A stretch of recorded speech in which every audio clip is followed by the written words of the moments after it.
आंबेगाव तालुक्यातील चास येथील ठाकरवाडीकडे जाण्यासाठी स्वातंत्र्याची 75 वर्षे होऊनही अद्याप रस्ता झालेला नाही।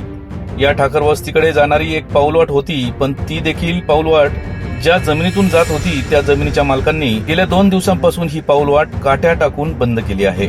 यामुळे या आदिवासी ठाकर बांधवांचे सर्व दळणवळण व रहदारी थांबली आहे। मुलांना शाळेत जायला, लोकांना बाजारात तसेच दवाखान्यात, ग्रामपंचायतमध्ये व इतरत्र जाण्यासाठी दुसरा कोणताच रस्ता नसल्याने सर्व व्यवहार ठप्प झाले आहेत। याआधीही अनेक वेळा अशा प्रकारे रस्ता अडवणे, बांधावरून जाणाऱ्या लोकांना धमकावणे असे प्रकार सुरू असल्याने संतप्त ग्रामस्थांनी प्रशासनाला या अगोदरही पत्र दिले होते, परंतु हे प्रकार थांबले नाही व आता मागील 2 दिवसात या वस्तीचा रस्ता बंद झाल्याने आदिवासी बांधवांची मोठी फरवड झाली आहे।